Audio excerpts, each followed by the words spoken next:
Lord, help my brain and my mouth and help me make a good video in Jesus' name. Okay, so I have not really much of a formulated thought, but I've got some things written down. And just in case I had much more to say than I thought that I would have, I thought I'd sit down and make a video. So basically, I have just been tearing through the Bible, finished the Old Testament.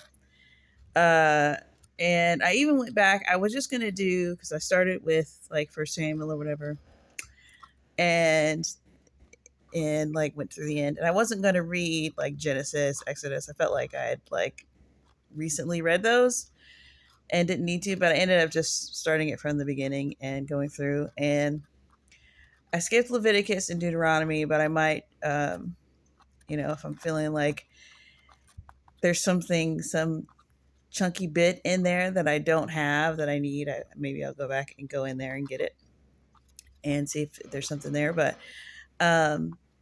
and there probably is, like, but right now there's nothing that I'm like on the search for. I just was reading and stuff. But I mean, I do find that I'm just like, when I can't get like clarity on something, it's typically because I haven't read it yet, and I haven't read it yet because I skipped it. So like when I first started reading, I think I had read Judges a little bit back, like on audio. And so when it's on audio, you just let it play or whatever.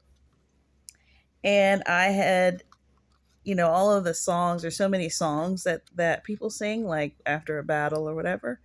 And yeah, skip those, right?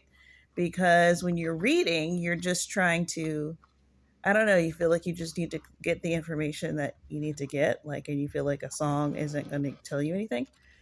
Dude, I found a bunch of insight in like random songs, like about Deborah, and because Deborah sings a song after her victory, and just like a little line or two about just the context of like how she became a judge in the first place, and basically like the time that she had risen up, it was like nobody was willing to, it was something about the people that volunteered um, to sort of pitch in for whatever needed to be done. So it was like, I don't know if they were like they were in a war or in some type of conflict, but she had sort of basically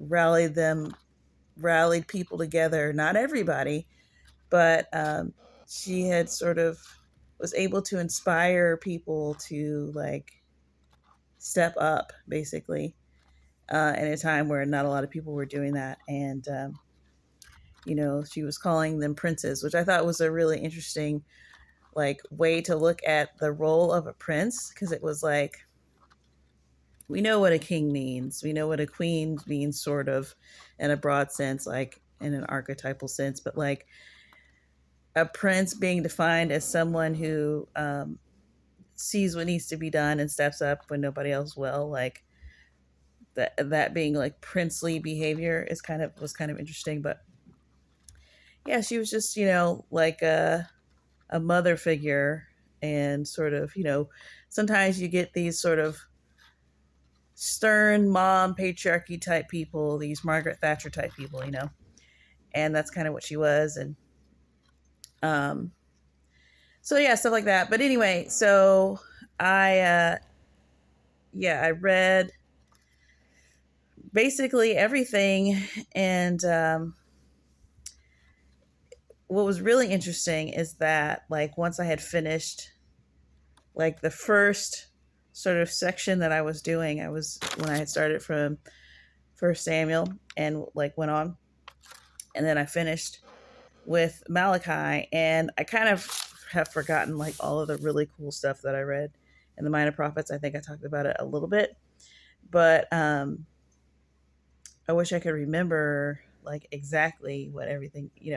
I'm gonna have to just spend a whole day reading the whole thing, like, because I don't know. I have to bounce back and forth, like put it on random or something.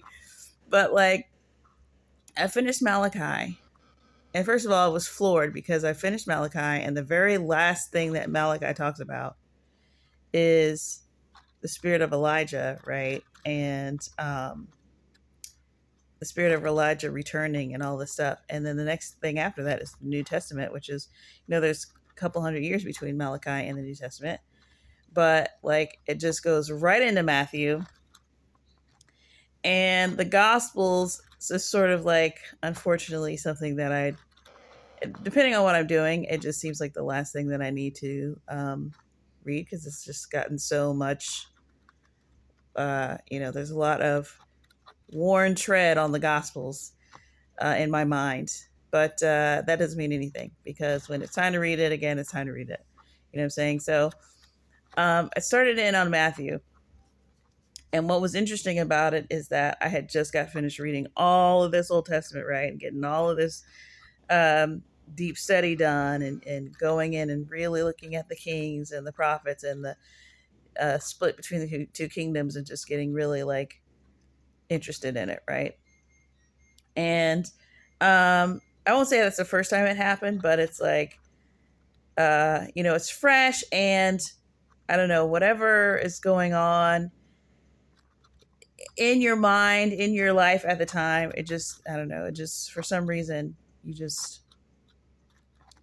you pay attention to it more or less, depending on what's going on. But things that I thought I knew, I was putting information together just in a completely different way. And so I was like way interested in it. Well, so again, it starts in on Matthew after Malachi. And, anyone will tell you that the Gospels start with the genealogies, which, is typically super dry, especially the genealogies from the Old Testament, where you just don't even really know. But, Jesus' genealogy is always pretty interesting. So I was listening to it.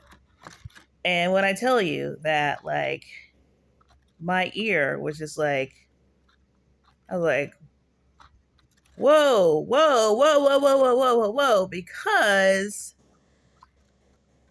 I always, like, I've seen the genealogies, and I know that David was in his lineage. I know that Ruth was in his lineage. I know that Solomon was in his lineage, and all of these, whatever. That's great. But, that could mean that I always thought, like, not so much that it was technical, like he technically, he found his way into the lineage, and that in and of itself is genetically pretty amazing, that he's woven in with all of these famous people, right?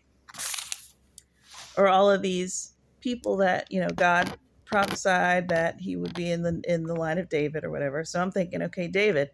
And then, you see a couple other people make cameos, right? And then finally it gets down to Mary and Joseph, who are both connected to David in some way.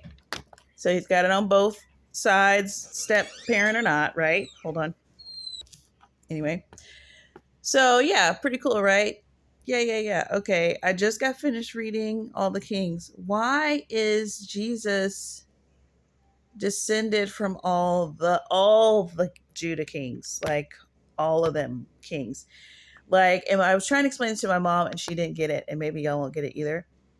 But like, it's totally fine for him to be like, okay, his this is the line, and it's going down, and it's hitting, Ruth and Obed, and then it's like, then it's Jesse, then it's David, then it's Solomon, then it's like, Ned, this, that, boom, baba. It doesn't have to. When I tell you he hit every single king on the branch, he hit all the king branches. I couldn't believe it. I was like, what? I mean, it was rattling them off. It was like Solomon, Rehoboam, Joash, look, Uzziah, blah, blah. I was like, whoa, what? So, like, it's not just David and then some other people. Like, because they all had multiple sons that didn't get the crown. How do you hit all the kings, bro? So he's literally royalty. Like the most royal that's ever royaled. Like, and my mom didn't get it. And then I was like, am I being like stupid? Like, it's not necessary for that to happen. You can still be descended from David and not be descended from every last king on the throne, right? Like, I'm not losing my mind. I really just thought like it's like, it's like when you find the hidden person. It's like what's the princess movie with Anne Hathaway? It's like she was just like some random part of the branch that, she was the closest person to it. Like, I'm expecting it to be like that. No, he is the son of, like, after, like, I'm talking about even like all the kings in Judah, then they went to exile, and then whoever was like, who was the governor of the spot, Zerubbabel, you understand? He's descended from the governor from when after they went to exile. And there wasn't even a kingdom anymore. I'm just like, oh my gosh, what? Like, that seems like crazy odds. Am I like, hello, what? Like, that's a lot of DNA. That's a lot of king DNA right there. I'm tripping. So, anyways, so it's like, okay, that's literal king of kings. Anyways, so with that in my brain about like, okay, dude, it's not just like, oh, if Israel was still a kingdom, he technically would be, the king, that he would be like in the running as like one of the people who could be the king. Like, he literally like hit every last king sibling who got crowned. Like, dude, I'm telling you, that was wild to me. I did not realize that. And then here's another thing that happened, which I was super, super excited about, and I was super excited to tell you about. But now I'm just like, well, I don't know, because I read John, and it had like, it starts with John the Baptist, because John the Baptist was baptizing before Jesus entered his ministry. And I was always super like, I don't know, maybe it's just Gentile problems, but I was like, okay, what's this John thing? Like, what was the plan to have John come before Jesus? And then it's not like 7 years. It's not even like in this prophetic, like, way. It's just, he's just literally like 6 months behind Jesus. Like, what is he doing? What is the point of him to rise up? It's not like John comes and goes, or he comes and he makes this big to do, and then Jesus comes right after him. Like, after that ebbs and flows, then Jesus rises up. It's like, no, they're literally concurrent. Like, I'm just like, what does this even mean? Like, it just didn't seem like something, like a pattern I'd seen God do. And I was just like, one day I'm going to figure out like what's going on with this John the Baptist on the scene, concurrent with Jesus, but not quite. And he's got his whole thing going, and then he literally just has to stop because Jesus is around, and then he goes to prison. Like, I was just confused. I'm just like, I don't know. I don't like, usually you see something, happening. Like, I don't know. It just stuck out to me. I'm like, is nobody wondering about John? Like, who seemed to be just as, they seem to be putting a lot of importance on him just as much as Jesus. And then he just kind of like gets overshadowed. It just seemed like it's like a weird thing, like watching a TV show where the main character like switches after like the first season or something. You're like, wait, what are we doing? It just seemed kind of like abrupt to me. I'm just like, man, when I get to heaven, I'm going to ask all about that. I'm literally thinking that I would just have to get to heaven to get this revelation, right? Well, literally, after my mind is blown from the genealogies, and I'm just like, Then he goes straight into John. And I'm listening and listening and listening. And I'm like, bro,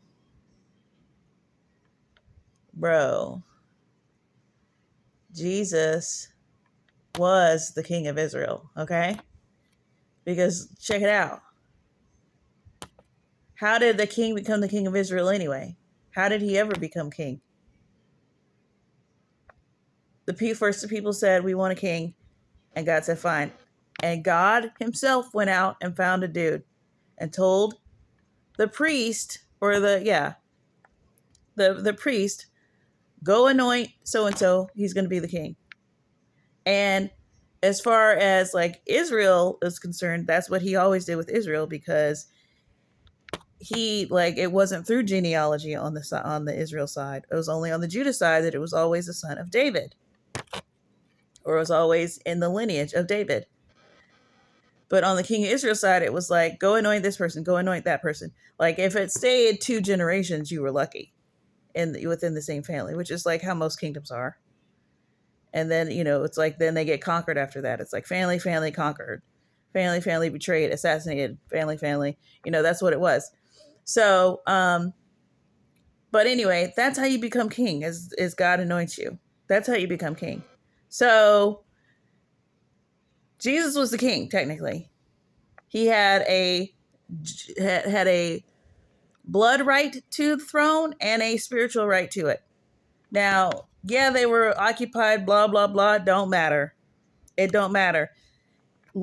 Even if it was like, some King Arthur type joint with the sword in the middle of the whatever, and he had to pull it out. The point is, he was the king. He was the king, right? Okay, well, guess what, though? Every time there was a king, there was a prophet. Every time there was a king, there was also a prophet at the same time. Elijah, Ahab, Elisha, Ahab, and whoever's after Ahab, I forget. Until that prophet dies and another one comes up. Then it's Isaiah or whoever. Then he dies. Then it's Jeremiah. Then it's somebody else. So Jesus is the king. John is the prophet. And I was like, oh my God. Oh my God. It's right there. John was the prophet. Jesus was the king, man. And I was so proud of myself. And I was so just like loving and just living in my revelation. And I was just like, oh, it was so cozy and beautiful. Then I read in John, and they literally go to him and they're like, are you Elijah? He's like, no. They're like, are you the Messiah? He's like, no. They're like, are you a prophet? He's like, no. I'm like, okay, well, now I'm confused. But I still think I'm right, because it makes sense and it fits. And you just never know. You just never know what things mean by whatever, even though he literally says out of his mouth that he's not. But he might not know what the whole thing was. Maybe God didn't tell him. But he's clearly a prophet.